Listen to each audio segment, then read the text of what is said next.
Hello everybody, welcome back to JD Science Prep. Today we have quiz session number 2. This one is based around naming chemical compounds.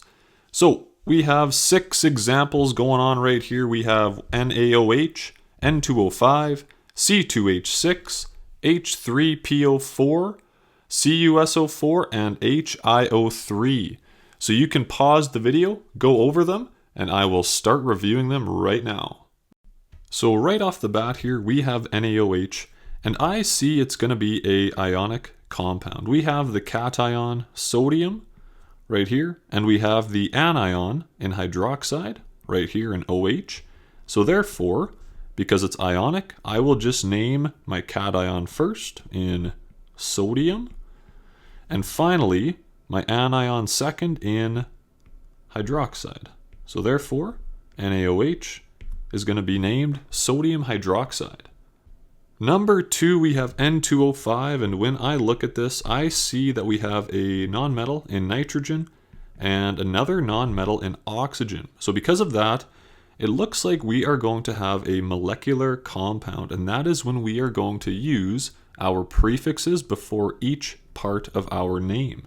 Okay, so because there are 2 nitrogen, the first part will be dinitrogen, and because there are 5 oxygen, we are going to consider this as dinitrogen pentoxide. So again, just to review, the 2 corresponds with the prefix of di, and if we have 5 oxygen, that will correspond with the prefix of penta, but we will consider this as pentoxide.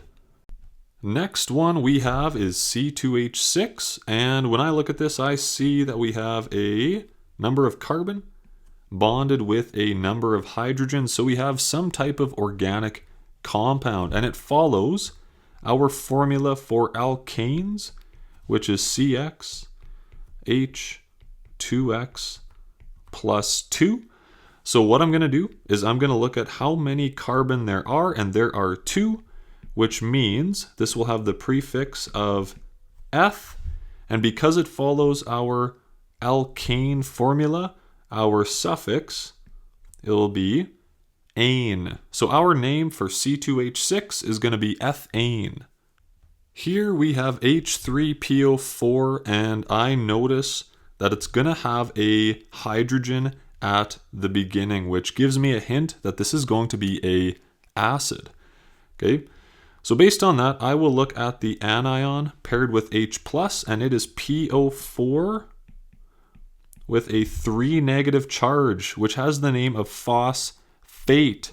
So I will follow the acid naming rule of blank ic acid and fill in my beginning of the name with the beginning of the ion name.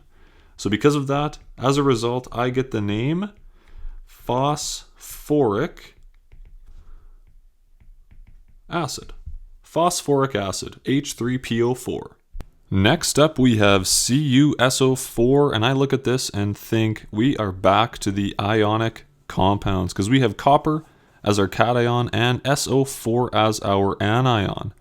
Now, if you were to look at a common ion sheet, you would see that there are 2 different possible charges for copper. There is copper with a 1+ charge and copper with a 2+ charge, and we need to figure out which one is being used.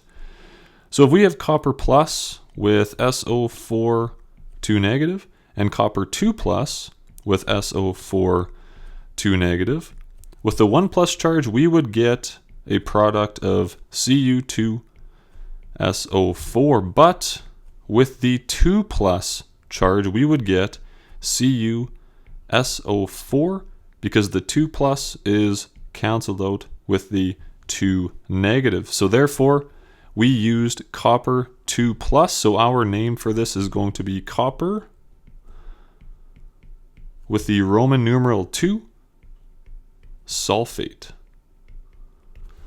Lastly, we have HiO3, and it looks like we have another acid because we have an H+ cation paired up with a IO3 with a -1 charge. ion, and its name is iodate. Okay, so based on our acid naming rules, we are going to follow the blank ic acid rule, and we'll fill in this first part with the first part of our anion. So therefore, we are going to get the name of iodic acid. And that's the video, folks. If you found this helped you, please like and subscribe. Thank you very much.